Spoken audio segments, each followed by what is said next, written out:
morning, good afternoon, good evening, good luck sleeping. You're watching PNT. I'm your host, Shrimpy McShrimperson. Each month, PNT searches the MUFON database for only the most credible UFO sightings taken from around the world, filtering through thousands of photos and videos for those that are not outright hoaxes or, more commonly, misidentifications of conventional aircraft, astronomical or meteorological phenomenon, is a daunting task set with many problems. First is accessing the database itself. Ostensibly open for the public to search, the database is either often down or membership is limited behind a pay-to-view access wall. This would seem to extend to reporting UFOs as well as researching them, as the free tools to report a UFO that MUFON gives on its website are generally down at the same time that database access is limited. As an experiment, PNT attempted to report a UFO to MUFON via the website and was unsurprised to be greeted with a non-functional website with broken links. While one might easily excuse this as a fluke or technical hiccup, PNT tracked the MUFON site and database for over a month in order to determine if there was a pattern to the database access restrictions and corresponding inability to report a UFO. Overall, we found that the functions were offline for the public roughly 24 out of 30 days in the month, or roughly 80%. This would indicate one of two possibilities. Either that MUFON's IT department is grossly inept, or that MUFON simply does not care about its stated mission and responsibility to the public.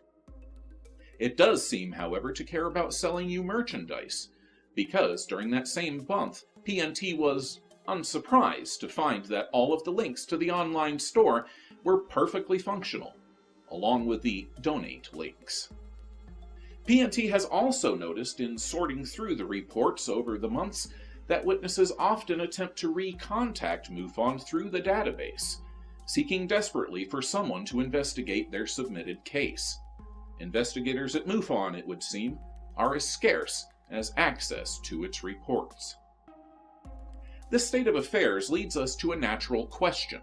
Why would the world's largest remaining UFO investigation organization not want the public to report UFOs or to explore those incidents reported by others? More importantly, why would it not want to investigate those selfsame reports? To answer these questions, we have to take a look at the history of MUFON itself and how an organization who once prided itself on a nuts and bolts scientific approach to ufology has become a purveyor of pseudo-science and conspiracy theory. MUFON, or the Mutual UFO Network, began life in the early summer of 1969. Initially named the Midwest UFO Network, the group was formed by early UFO investigators and members of APRO, one of the earliest citizen-ran scientific UFO investigation groups. Primarily formed as a reaction to the report of the Condon Committee, which was an Air Force-funded project at the University of Colorado that had been tasked with reviewing the UFO problem. The Condon Committee's final report was little more than a rubber stamp approval of the Air Force's hardline answer to UFOs, that they did not exist, and there was no evidence suggesting that they did. Anyone reporting a UFO was a crackpot to be scorned. The report outraged the UFO community and those engaged in serious research of the subject at the time. Scientists such as J. Allen Hynek derided the report as singularly slanted and pointed out that the committee had failed to provide adequate explanations for over a quarter of the reports submitted. The Condon Committee and the Air Force turned deaf ears to the uproar. From their point of view, the matter was closed. Soon after, the Air Force would shut down Project Blue Book and official government investigation into UFOs completely. It was out of this climate that MUFON was born.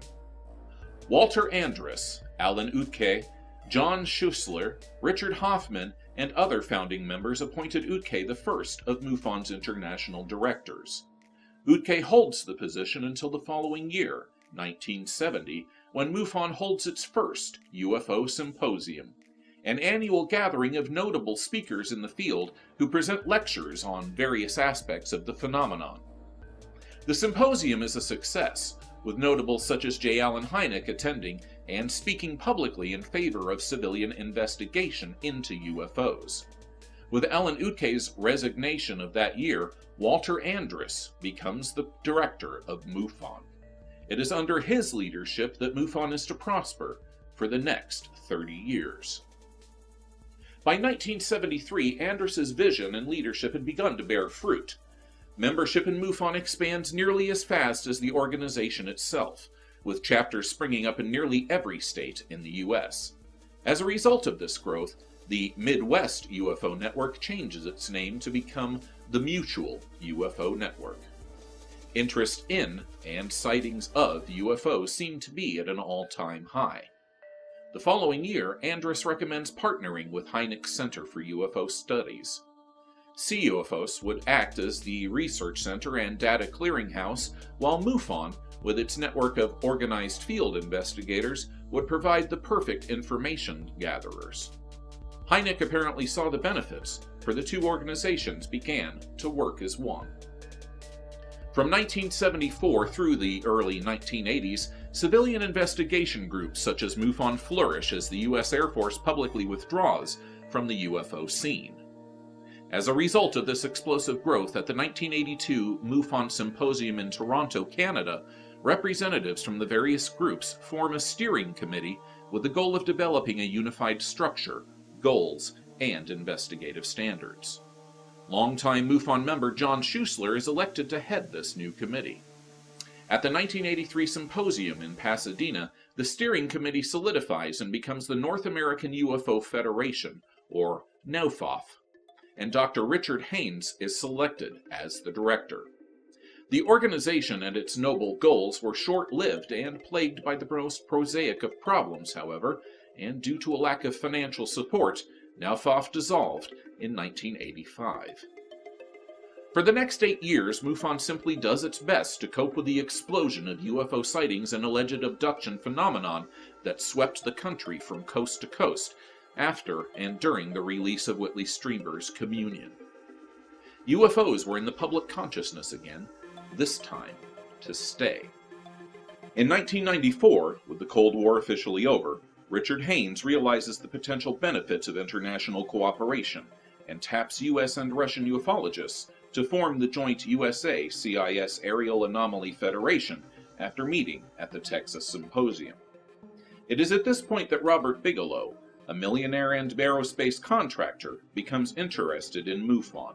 He suggests forming a coalition of UFO organizations, including MUFON, CUFOs, and Führer. His sales pitch was apparently successful, because in 1995 the UFO Research Coalition was formed. Forming a coalition appeared to be only one item on Bigelow's list, however.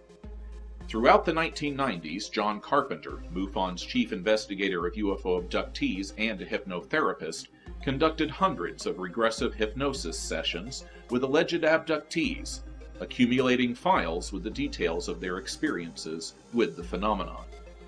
Details that could be very personal and were supposed to be kept confidential. In a stunning turn of events, allegations later arose that Carpenter had sold Robert Bigelow the files of 140 abductees for $100 each, or a total of $14,000. Once this situation was discovered, it created a firestorm of controversy for MUFON. Whether the so-called Carpenter affair and the resultant fallout was the driving force behind the resignation of Walter Andrus as international director of MUFON in 2000 is a matter for speculation. We are still left with questions. Why was Bigelow so interested in the details of witnesses who claimed to be abducted by aliens? What knowledge could he possibly have hoped to gain? As John Schuessler takes over as director in 2000, the tone of MUFON's mission begins to change, and not for the better. The new MUFON mission seems to be becoming more about public image and profit, and less about upgrading MUFON's aging technology.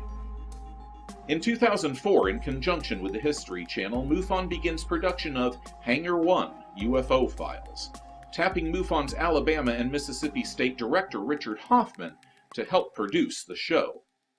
Far from presenting a serious scientific look into UFOs, the show begins to take a decidedly sensationalist bent, an augur of things to come. The show runs until 2007 before production ceases due to low ratings. 2005 saw an updating and embracing of technology as all past issues of the MUFON UFO Journal and the annual symposium proceedings are made available for the first time on searchable CD-ROMs. Member James Carrion begins the Pandora Project, an attempt to digitize all MUFON UFO data and reports collected dating back to 1969. While PNT cannot confirm for certain, it is likely that the Pandora Project is what eventually became the MUFON CMS database. Given that MUFON is ostensibly a non-profit organization run by volunteers, it is not unreasonable to assume that the CMS is the original system put in place by Mr. Carrion in 2005 and has not likely been updated since. This would mean that the thousands of photos, videos, and reports of witnesses worldwide are pouring into a computer database that is at least a decade out of date. Keeping up with the times and ensuring the preservation of data does not seem to be high on MUFON's list of priorities. In 2006, John Schuessler resigns as director and is replaced with our erstwhile Mr. Carrion. Under his leadership, MUFON headquarters is moved to Fort Collins, Colorado. But like a runaway train on a preset course, MUFON seems intent on hurtling towards oblivion. In 2008, our inquisitive Mr. Bigelow returns to the scene, donating almost $250,000 in order to finance MUFON's STAR team, a rapid response unit for UFO investigation. This donation comes with two important provisions, though. Whatever Bigelow found in the 140 abductees' reports must have whet his appetite, for Bigelow receives unfettered access to the MUFON CMS database, and the STAR team did not need to look far for an investigation, for Robert Bigelow already had a target in mind, the infamous Skinwalker Ranch. The tangled tale of the STAR team's investigation into Skinwalker Ranch is still one of the most hotly debated subjects in the paranormal, and will be detailed in a future episode of PNT's Strange Mysteries. From 2008 to 2010, Robert Bigelow and his company seemed to control MUFON from behind a cloak of secrecy and obfuscation. Apparently, not all within the ranks of MUFON were entirely happy with the changes that had been occurring, and for reasons that are still largely nebulous, MUFON and Bigelow parted ways sometime in late 2009 or early 2010. For the next 3 years, MUFON seems to drift or be caught in stasis, disorganized and crippled by internal struggles regarding its core mission that are sadly only about to get worse. In 2013, Jan Harzan becomes director of MUFON and promptly hires a business consulting firm to oversee the organization. All state directors, already overworked and underappreciated, are required to complete a long-written questionnaire about each state's MUFON chapter. In the questionnaires and in later phone interviews, it became blindingly apparent that the new focus of MUFON was not on updating the aging technology of the local chapters, investigating credible reports, or recruiting more field personnel, but rather on how much membership dues each state took in and how much could be donated to headquarters. Under Harzan's leadership, it is clearer now that profit is more important than truth. Things have only went downhill for MUFON since, with the latest controversy taking place earlier this year, with the racist rantings of Pennsylvania State Director John Ventre taking the social media spotlight. In May of this year, Ventre posted racist comments on social media and did not retract them when challenged, instead doubling down with the kind of extreme religious rhetoric that has seen a resurgence of late with the current political climate. stating instead that UFOs are satanic in nature, and that all atheists, ufologists, and ancient astronaut theorists have been brainwashed into worshipping demonic forces planning to invade our world. MUFON director Jan Harzan first ignored any responsibility by MUFON for Ventra's rants, but apparently bowed to increasing social pressure and fired Ventra, removing him as Pennsylvania state director for his discriminatory remarks. Ventra's extreme opinions apparently did not affect his status as a member of MUFON's Inner Circle, an elite group of donors that have given a total of $5,000 or more per year to MUFON. Members at this tier apparently are allowed to provide guidance to the organization, are included in all annual conference calls, attend exclusive events, etc., etc. While on the surface this might seem like standard perks for well-heeled donors, the bit about providing guidance is worrying, especially when you take into consideration the racist tirades of Ventra and the ridiculous claims made by Inner Circle member J.K. Knight, who also indulges in racist rants on social media and firmly believes that she channels the essence of a Lemurian warrior called Ramtha, who died fighting the Atlanteans over 35,000 years ago. One only has to look at the widely derided 2017 MUFON Symposium to see the growing influence of pseudo-science and sensationalism in the MUFON mission. Apparently, to the director of MUFON and the influential misfits of the Inner Circle, the pursuit of profits is far more fascinating and worthwhile than the rational, scientific investigation of a worldwide phenomenon. Facts and scientific method have taken a back seat to sensationalism, leading many longtime MUFON members and investigators, such as James Clarkson, Richard Hoffman, Nick Redfern, and Robert Powell, to resign in disgust, leaving the field wide open for the forces of ignorance, greed, and self-delusion. Walter Anders's dream of a cohesive scientific, civilian investigative organization seems to have died, along with any serious research into ufology.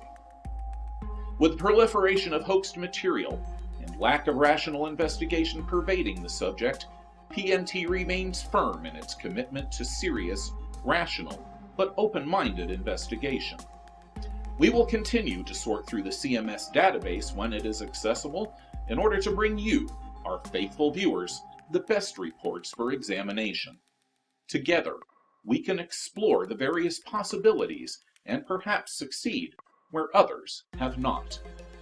Together, we can pick up the flickering flame of the truth, blow on the embers, and attempt to shine light on the forces of darkness around us. That's it for this time, faithful viewers. Be sure to stop by Wednesdays for PNT's Paranormal News Minute, and stay tuned to the channel for our ongoing series of investigations into hidden UFO history, strange mysteries, and our monthly review of UFO sightings taken from around the world. If you like what we do, please consider supporting us on Patreon. Links are provided in the description below. We thank you for watching and ask that you click like, share, and subscribe. I'm your host, reminding you to keep an open mind, because a closed one shuts out the truth.